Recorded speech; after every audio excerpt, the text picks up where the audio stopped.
profe.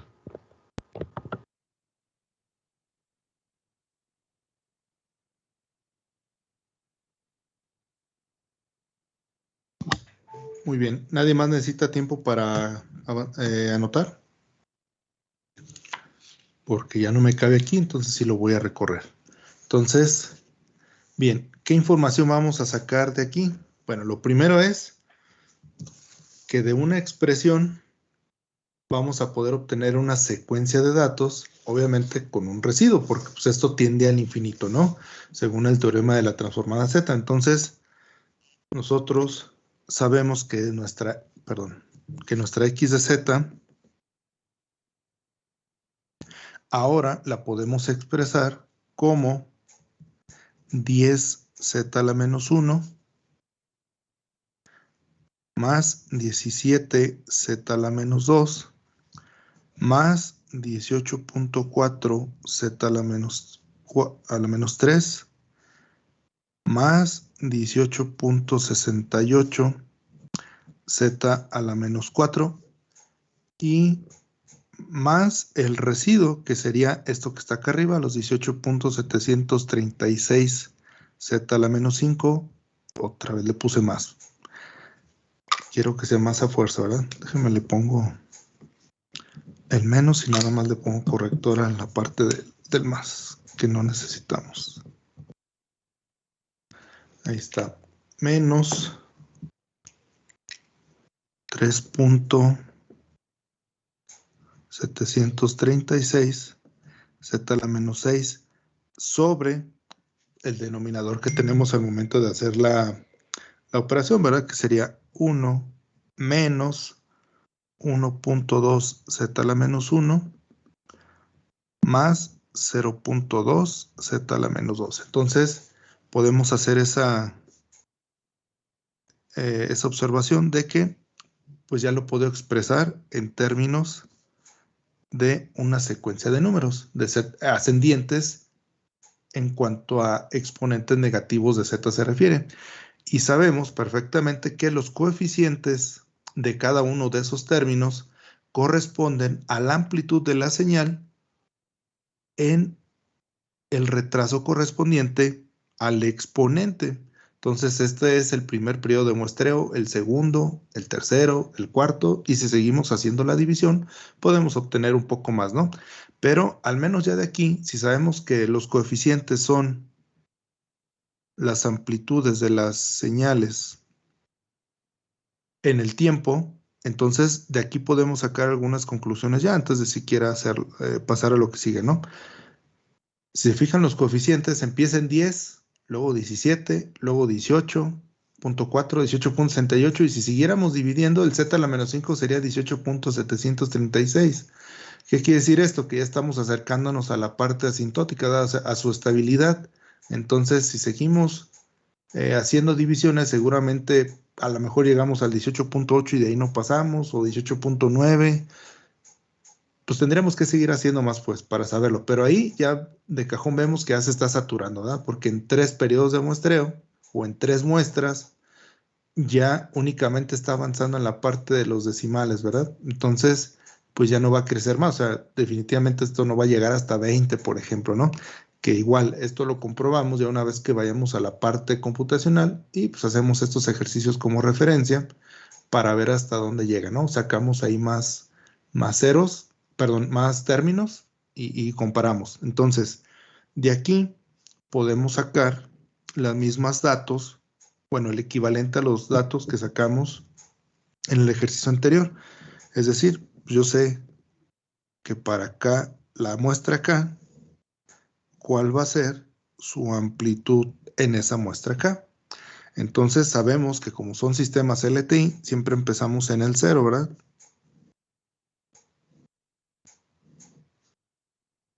Entonces, ese es el 0, en la muestra 1, en la muestra 2, en la muestra 3 y en la muestra 4. Entonces, en la muestra 1, pues es en el primer adelanto, entonces es el coeficiente de Z a la menos 1, entonces sería 10. En el de 2, pues era el coeficiente de Z a la menos 2, 17. En el del Z a la menos 3 es la K igual a 3, entonces ahí vale 18.4. Y en el último que nos piden calcular es el de 18.68. ¿De acuerdo? Entonces, aquí, ¿cuál creen que sea el valor cuando K vale 0? Ya que aquí no lo tenemos. ¿Cuánto creen que valga? ¿O cuánto debería de valer?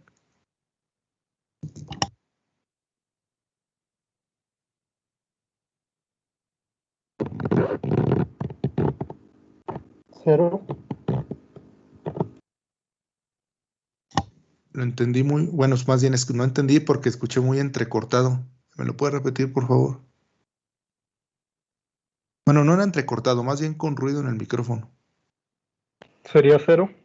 Ándale, sí, ya te escuché perfectamente. Sí, debería ser un 0, ¿verdad? Porque asumimos que bajo condiciones iniciales, en estado relajado, pues todo empieza del 0, a menos de que la propia extensión que hemos obtenido, la propia separación en términos de mi función en z, pues me dé un valor independiente diferente al 0, pues entonces asumiré que empieza en otro valor.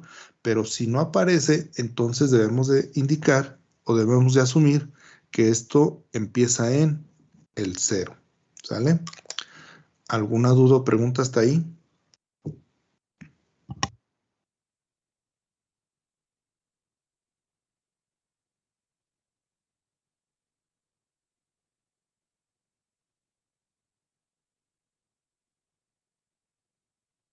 ¿Podría repetir lo que dijo, profe? Es que no lo escuché bien. Disculpe, es que están trabajando en mi casa. Que si hay alguna duda en esta parte, sino para continuar.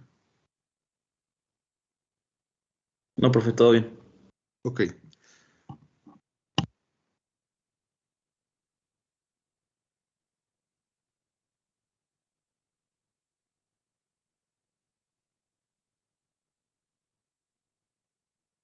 Sí, me quiero, profe. Perdón, ahora yo me automuteé. Entonces, aunque no sería estrictamente necesario matemáticamente hablando, pues ya con esto sabemos cuál es la secuencia de valores que toma nuestra función en el tiempo. De todos modos, sí lo vamos a graficar. La vez pasada en el ejercicio, en una misma gráfica puse, digamos, cuando era tiempo discreto y cuando era tiempo continuo, al pasarlo por un retenedor de orden 0.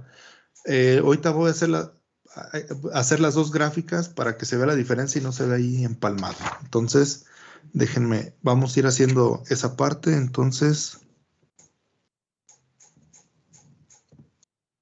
aquí voy a poner una.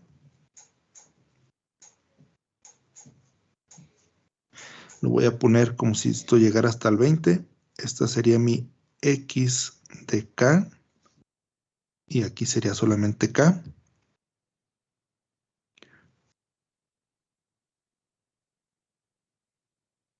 Sería el 0, 10, 15, 5. Y este es 1, 2, 3, 4, 5.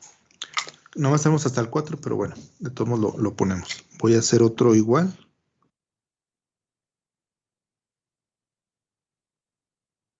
Bueno, o muy parecido.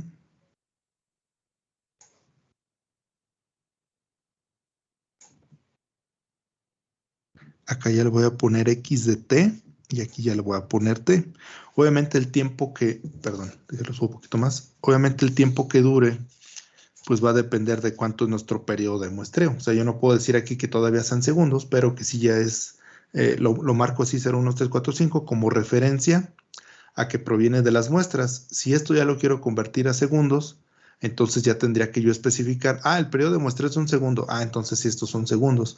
O el periodo de muestreo es de 1 milisegundo, entonces estos serían milisegundos.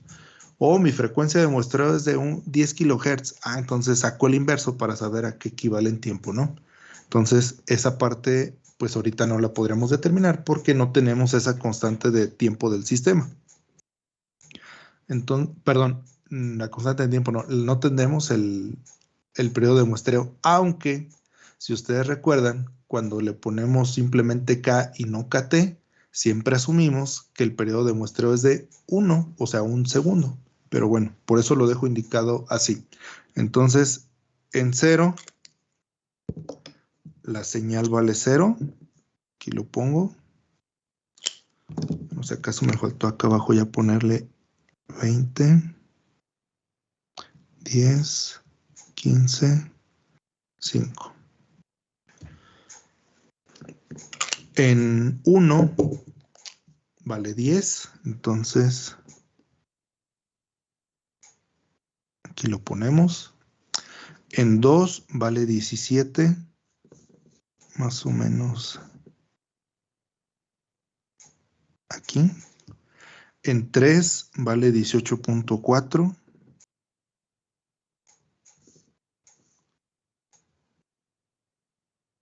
En 4, 18.68. Prácticamente ya no hay diferencia. Y en 5.18.7. Aunque no lo obtuvimos, de todo modo lo voy a poner ahí. Entonces, se fijan, es como si fuera una pequeña parábola.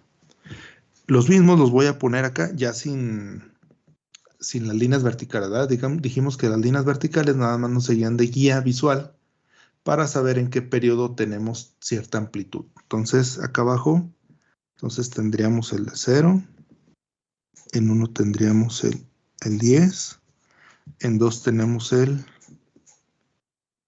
17, en 3 el 18.4, en 5 más o menos ahí. Entonces, ¿cómo le vamos? O sea, dijimos, ¿cómo pasamos de tiempo discreto? Que está ya, esta es una señal en tiempo discreto. ¿Cómo pasamos para una señal en tiempo continuo? Entonces dijimos que tenemos que aplicarle un retenedor. Ahorita, para verlo de manera rápida, le aplicamos un retenedor de orden 0, ¿verdad? ZOH es el retenedor de orden 0, que ya les había mencionado. Entonces, al aplicar un retenedor de orden 0, ¿qué es lo que vamos a hacer? Bueno, dijimos que cuando llega un valor, en este caso el 0, ese valor se mantiene hasta que llegue la siguiente muestra. Entonces, todo este pedacito va a valer 0. Cuando llega la siguiente valor, que es el de 10, entonces ya mi función vale 10. Y ese valor de 10 va a permanecer ¿hasta cuándo? Hasta que llegue la siguiente muestra. Llega la siguiente muestra, adopta su nuevo valor y ese valor va a permanecer hasta que llegue la siguiente muestra. Llega la siguiente muestra, adopta el nuevo valor, ese valor se mantiene hasta que llegue la siguiente muestra, adopta el nuevo valor y ese valor se mantiene hasta que llegue la siguiente muestra. Entonces, así es como va a ir, ¿sí? Si tuviéramos más muestras, pues ya podríamos ir obteniéndolo. Y esa sería cómo quedaría o cómo pasaríamos de una función en tiempo discreto a una función o a una señal en tiempo continuo. ¿Sí? Para que no quede así todo gacho como la vez pasada, ¿eh? Las dos en el mismo lugar, mejor lo ponemos por separado indicando que pues le aplicamos un retenedor de orden 0. A final de cuentas, solo es para representar cómo quedaría el resultado de la transformada Z inversa, después aplicándole un retenedor de orden 0, ya como me quedaría la señal de tiempo continuo. Esta señal de acá arriba, digo, en el hipotético caso que esta fuera la curva de respuesta del voltaje que le debo de aplicar un motor, por ejemplo, pues yo no le puedo aplicar esto. O sea, pues no me va a entender, pero en cambio si le voy metiendo el voltaje de a poco como acá, pues ya ya lo va a poder, ¿cómo se llama? Pues ya lo va a poder interpretar, ¿no? Acá pues simplemente tendríamos a lo mucho ceros y unos, si es que esto lo cuantifico también en amplitud, y eso pues no lo va a entender el motor, ni el controlador, ni el driver que utilizamos. Pero una señal en tiempo continuo, hablando de un motor de corriente directa, pues ya lo va a entender. Entonces ya puedo ir viendo cómo aumenta su velocidad conforme aumenta el tiempo, por ejemplo, ¿no? O aumenta el radio de giro o el ángulo de giro, dependiendo de lo que estemos haciendo. Entonces, estas señales ya las podemos sacar de nuestro sistema digital para ponérselos a un actuador analógico. ¿Alguna duda o pregunta hasta ahí?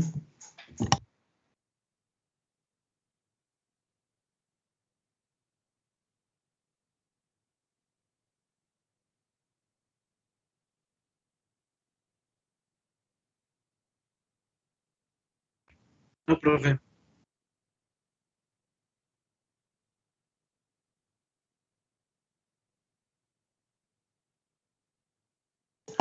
Bien, entonces me dicen si necesitan tiempo para anotarlo, si no para pasar al ejercicio número 3, por favor.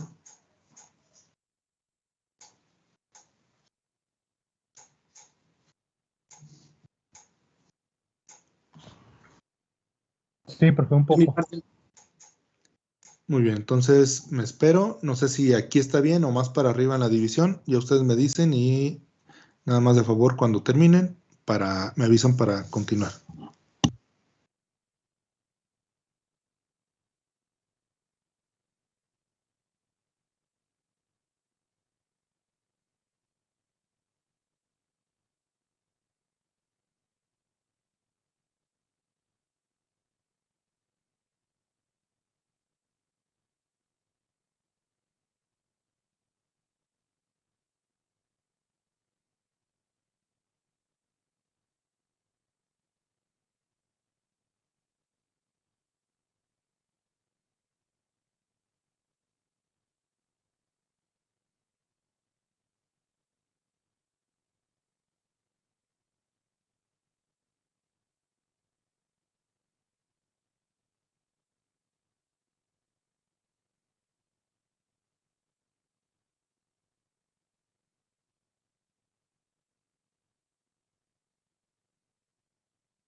Listo, profe.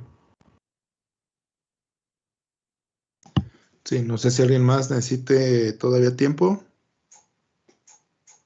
no, profe.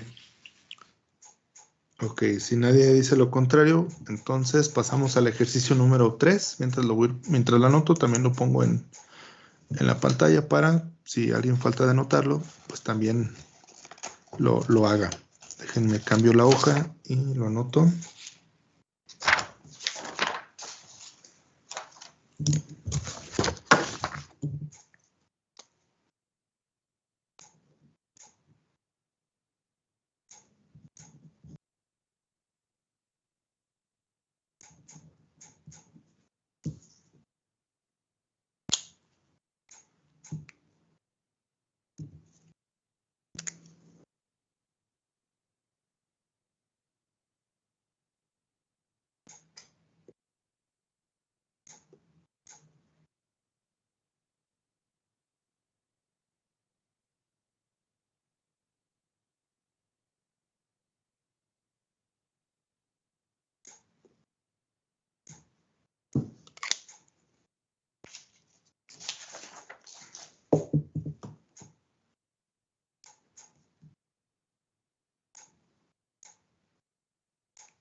Listo, entonces pues vamos a desarrollarlo. Tenemos que x de z es igual a 2z más 1 y z cuadrada más 3z menos 4. ¿Sale? Entonces, otra vez tenemos que revisar si tenemos o no los polinomios en términos de zetas negativos y además de manera ascendente en esa parte. Aquí no lo hay. Sin embargo, sí nos lo dan ya en forma de términos, no en forma de factores. Por lo tanto, de aquí básicamente sé que el grado mayor es el del denominador y que es de 2. Entonces, para pasarlo a exponentes negativos, tengo que multiplicar tanto el numerador como el denominador por z a la menos 2. Entonces, después de realizar eso, la x de z va a ser igual a 2z a la menos 1 más z a la menos 2 sobre 1 más 3z a la menos 1 menos 4 z a la menos 2. Cuando eso ocurre, volvemos a verificar que tengamos todo en términos de exponentes negativos y además de manera ascendente a la menos 1, a la menos 2 y ya, ¿verdad? A la 0, a la menos 1, a la menos 2. Entonces, pues esto ya está de la forma en que nos dice el método para poder aplicar la división directa. Entonces, pues vamos a realizarlo. Entonces sería 1 más 3z a la menos 1 menos 4z a la menos 2 y sería 2z a la menos 1 más z a la menos 2. Bien, entonces el primer término pues está muy fácil, ¿no? Sería 2z a la menos 1 y pues hay que hacer la multiplicación para ver qué residuo y etcétera. Entonces, por favor, ahora váyanlo haciendo ustedes y ahorita me van diciendo cuánto les quedó. Les doy 10 minutitos y pregunto cuántos términos llevan. Recuerden que nos piden al menos 4. Entonces, igual que en los demás, hasta que llegamos al z a la menos 4, sacamos el residuo y con eso verificamos, ¿sale? Entonces, para que vayan practicando el hecho de hacer la división, que propiamente dicho, lo complicado no es el método, lo complicado es la división. Bueno, pongo complicado entre comillas, más bien lo laborioso, lo tardado, la talacha, es la división. Entonces, y esa división, pues no dependemos nada de si sabemos o no sistemas discretos o continuos o la plaza o z. Depende únicamente de la parte algebraica. Entonces, para que lo vayan haciendo ahorita, lo practiquen. Si hay alguna duda, la revisamos y veamos cuánto nos va dando. ¿Sale? Entonces, 10 minutitos y pregunto cómo van. ¿Alguna duda?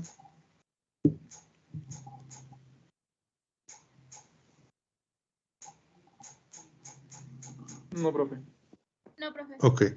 Ok, entonces ahorita en 10 minutos les vuelvo a preguntar. Si en el transcurso surge alguna duda, de una vez me la preguntan, por favor.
Bien, les pregunto cómo van, si van bien y si necesitan más tiempo para esperar un momento más.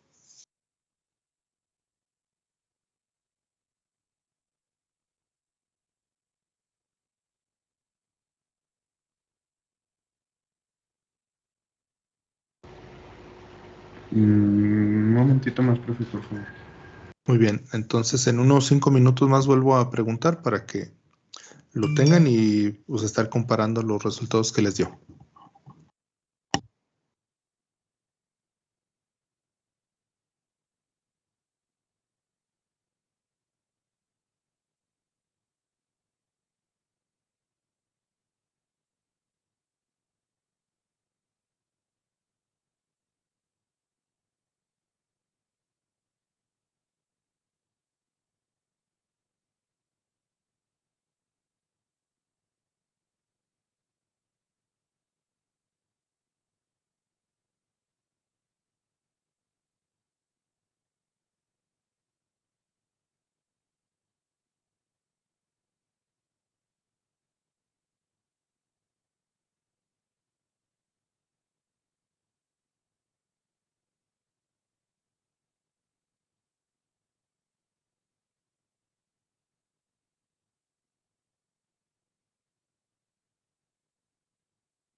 Bien, me dicen si ya lo terminaron, por favor, para irlo revisando.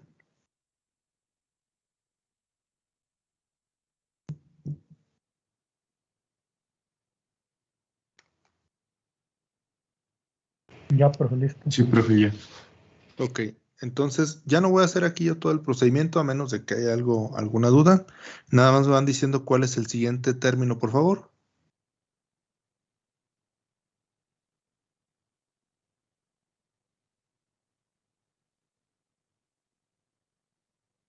Menos 5z menos 2. Ajá, menos 5z a la menos 2. El que sigue,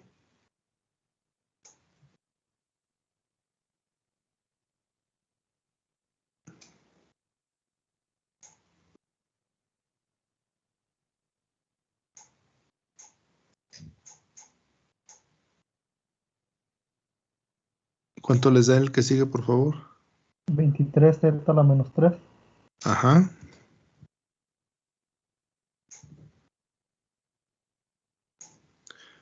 El que sigue, por favor. Menos 89z a la menos 4.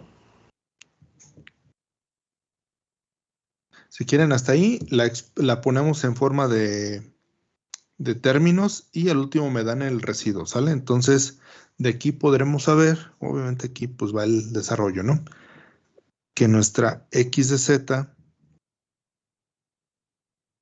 es igual a 2z a la menos 1 menos 5z a la menos 2 más 23z a la menos 3 menos 84z a la menos 4 más lo del residuo. Acá abajo iría 1 más 3z a la menos 1 menos 4z a la menos 2.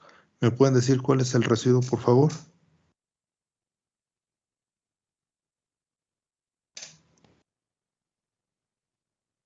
$359z a la menos 5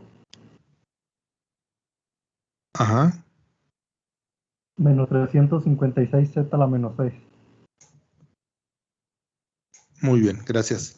Entonces, miren, de aquí, incluso relacionado con el ejemplo anterior, mientras en el ejemplo anterior, entre más pasa el tiempo, nos estamos acercando a que esto sea estable, es decir, pues ya los valores son muy parecidos.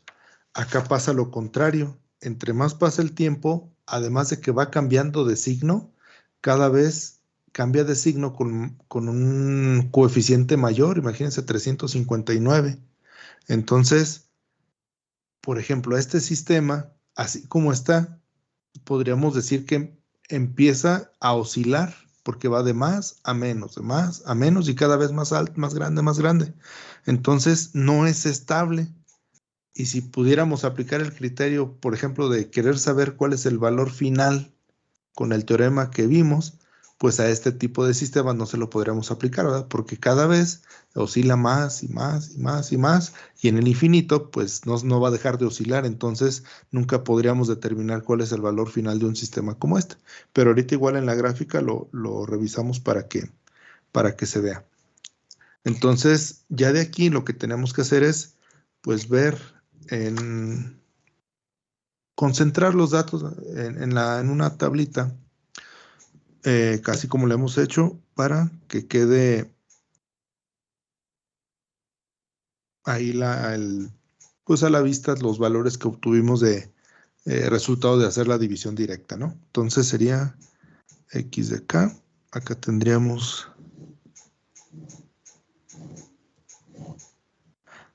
0, 1, 2, 3 y 4.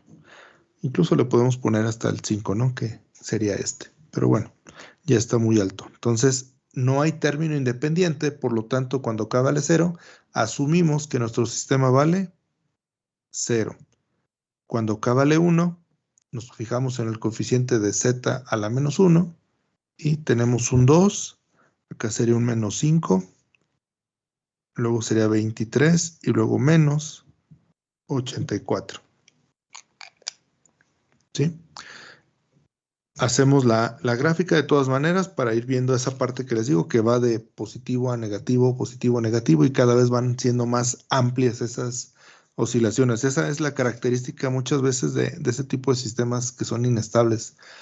En algunos pues, hay manera de corregirlos, hay otros que prácticamente se vuelve imposible corregirlo porque esas oscilaciones empiezan a ser a alta frecuencia y a una amplitud que se va tendiendo al infinito. Entonces, ya muchas de las veces no se puede hacer nada por ese tipo de sistemas.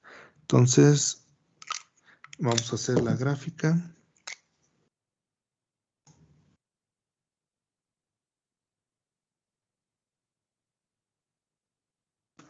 Aquí tenemos K, aquí tenemos X de K. Vamos a poner como si fuera un 25.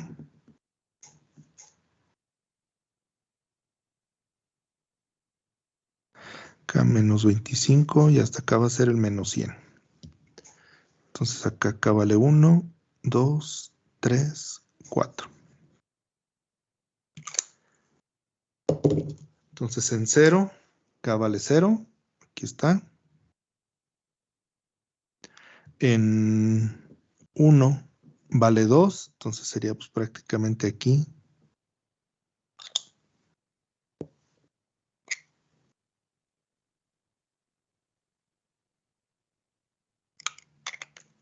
En 2 vale menos 5. Pues más o menos ahí, ¿verdad?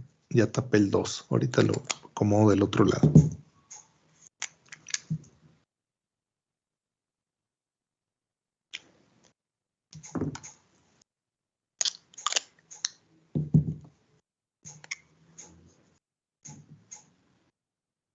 Lo pongo acá arriba.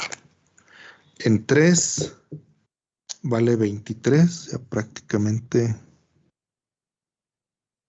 acá. Y en 4 ya vale menos 89, ya más o menos por acá. ¿Sí? Entonces, si nosotros pusiéramos una línea continua, pues imagínense cómo va esto así. Y luego el que sigue ya valdría 359, entonces de aquí se pasaría hasta por acá, ¿verdad? Si lo hacemos a escala, pues a lo mejor serían 3 veces esto, ni siquiera me alcanzaría la hoja. Imagínense, si esto lo puse como 100, pues aquí serían 100, 200 y me quedaría el 300 por acá, ¿verdad? Entonces, el 300, si son 359, entonces cada vez va siendo más grande la oscilación. Ya nada más para que quede ahí, lo vamos a poner como si fuera ya un retenedor. Entonces, se mantiene hasta que llegue la que sigue, se mantiene hasta que llegue la que sigue, se mantiene hasta que llegue la que sigue, se mantiene hasta que llega la que sigue. Si este fuera el 5,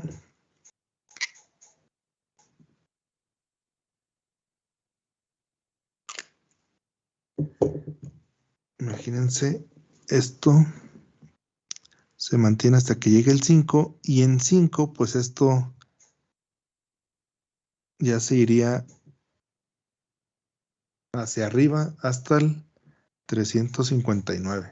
Entonces, cada vez va siendo más grande la amplitud y va pasando de positivo a negativo, es decir, pues está oscilando. Y en el caso del otro, pues sí se ve que es un sistema estable porque entre más pasa el tiempo, ya casi no hay cambios en los coeficientes del sistema. ¿Sale? ¿Alguna duda o pregunta hasta ahí?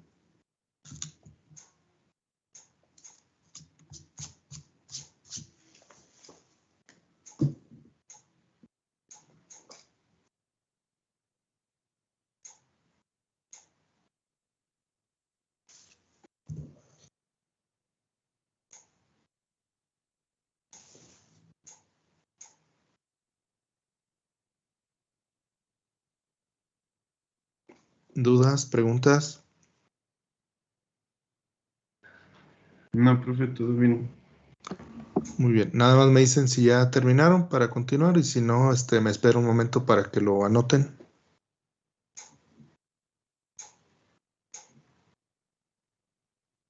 De mi parte ya, profe. ¿Alguien que sí necesite tiempo para anotarlo?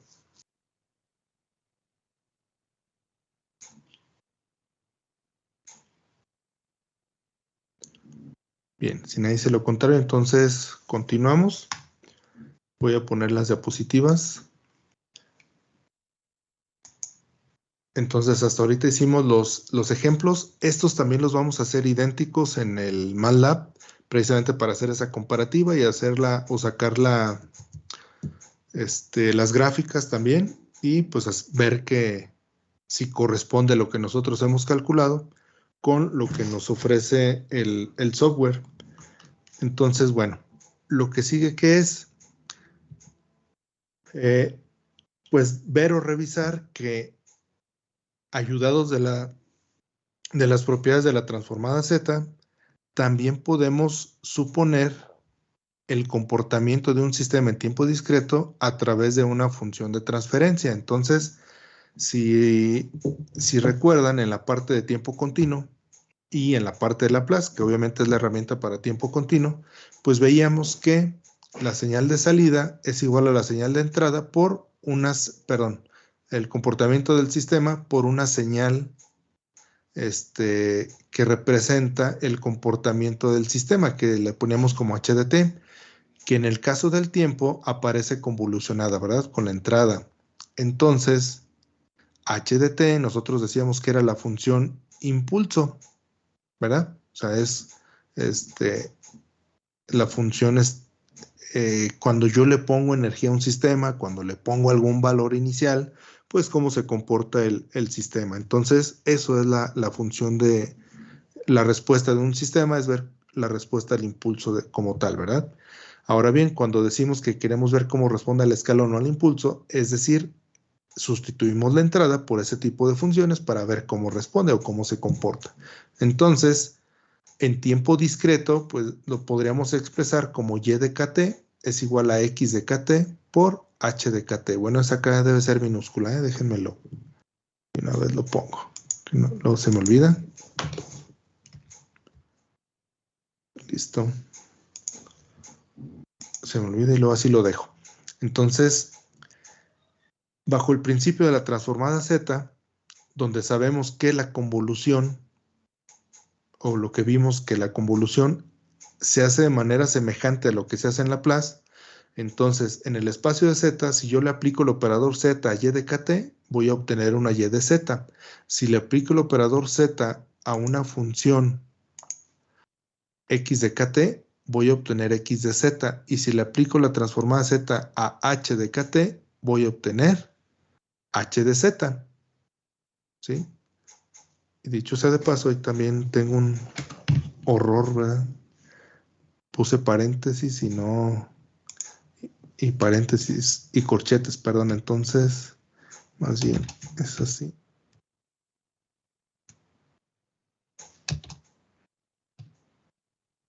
Así mero.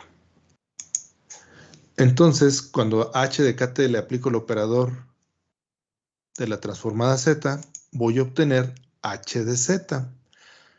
Y sabemos, por las propiedades de la transformada Z, que si yo las multiplico, es el equivalente a...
Repito, si hay alguna duda o si necesitan tiempo para anotar, por favor avísenme, si no para avanzar.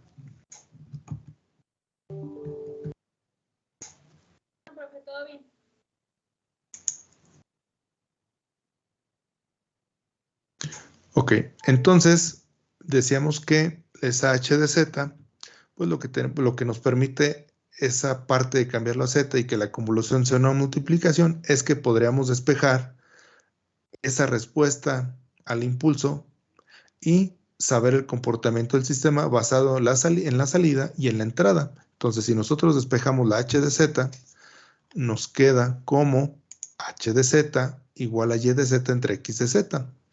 Y también sabemos que esa y de z y x de z son básicamente los polinomios que al multiplicarlos me describen una ecuación de diferencias como la que vimos en la unidad temática 1, donde los coeficientes llamados A son los coeficientes de las salidas de mi señal y los coeficientes que llamamos B son los coeficientes de mi entrada X de N.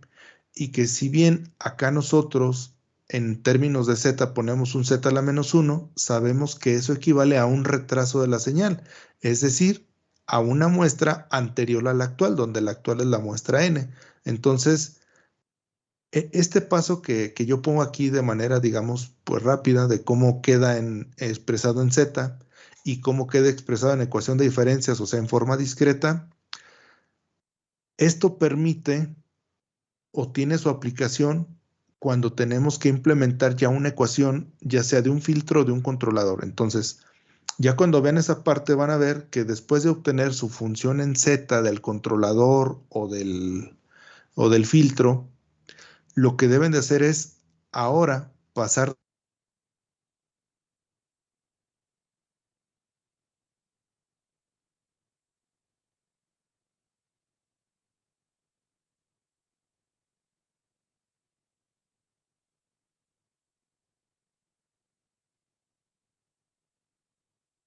fue lo que veíamos en la unidad temática 1. Y una vez que la tienen expresada en ecuación de diferencias, ¿cómo se le hace para programarla? O sea, ¿cómo se le hace para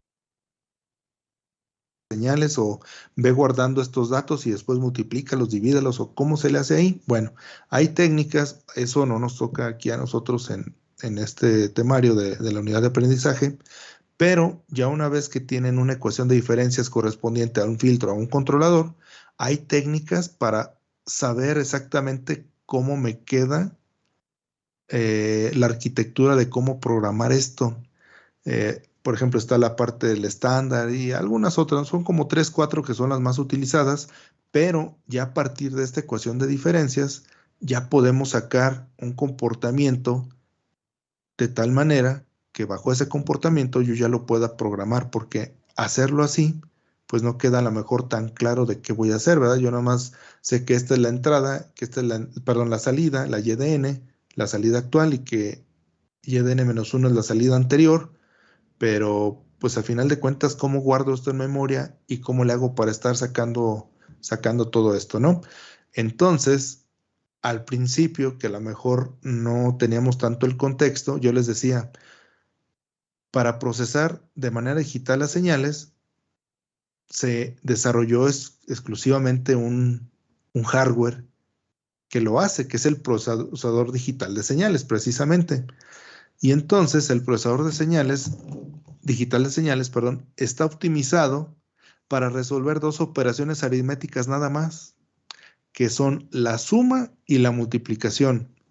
Y si observan en esta ecuación que está acá abajo, que es el resultado de obtener la función de transferencia, ¿qué hay? Hay puras multiplicaciones de coeficientes por los datos de entrada o los datos de salida y sumas. Entonces, de ahí es el hecho por el cual un procesador digital de señales está optimizado para realizar sumas y multiplicaciones nada más. Esa es su mayor ventaja, que puede hacer sumas y multiplicaciones a una muy alta velocidad.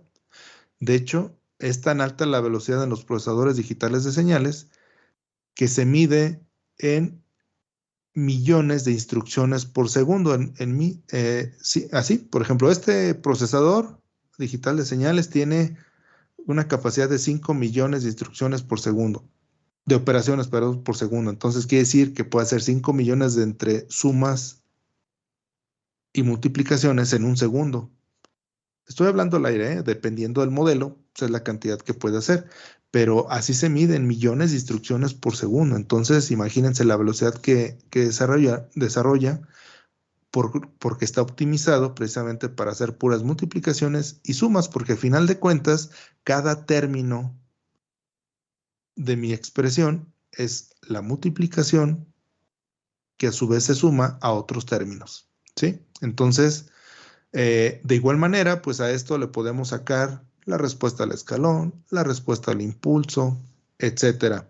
Y eso, pues ya lo vamos a ver de forma computacional, porque aquí está medio raro el programa, ¿no? Viene hasta la transformada Z inversa y luego nos dice, pues ver aplicaciones de la transformada Z, pero no dice cuáles. Entonces, yo lo que voy a hacer es, voy a ver lo mismo que vimos en Laplace, lo voy a ver aquí en Z para que puedan hacer ese contraste de que estamos hablando exactamente del mismo sistema, nada más puesto o expresado de manera distinta, y que a final de cuentas, si yo no le muevo, si yo no lo manipulo, la respuesta de un sistema en tiempo continuo debe ser idéntica a la respuesta de un sistema en tiempo discreto si solamente hice el cambio. Entonces, ya cuando veamos en el software, vamos a ver polos y ceros, función de transferencia, respuesta al impulso, respuesta al escalón de una función de transferencia, precisamente para ver eso que les digo. Debemos de ver y observar que no importa si la estoy trabajando en tiempo discreto o tiempo continuo, un sistema se va a comportar de la misma manera, ¿sale? Entonces, para la próxima sesión de clase, que sería el próximo jueves, ya para que tengan listo abierto su MATLAB, porque lo vamos ya a utilizar para ver cómo sacar la transformada Z, cómo sacar la transformada Z inversa, cómo obtener una función de transferencia ya en Z, cómo sacar los polos y los ceros de una función de transferencia en el plano Z, y cómo sacar la respuesta al escalón al impulso en el plano Z. No sé si lo acabemos en una sola sesión, pero ya para la del jueves que viene, por favor ya lo tienen listo para abierto para poder utilizarlo en eso que les acabo de decir, ¿sale? No sé si tengan alguna duda o pregunta hasta ahí. No, profe. Ok, entonces, pues de mi parte, por el día de hoy sería todo. Faltan solamente 3 minutitos para la media, para que si tienen alguna otra clase al menos tengan un poquito de respiro, ¿verdad? Y nos vemos la próxima sesión. Cuídense, buen fin de semana. Saludos. Gracias, profe, nos vemos. Gracias, profe. Hasta luego. Gracias, profe. Hasta luego. De nada, nos vemos. Saludos.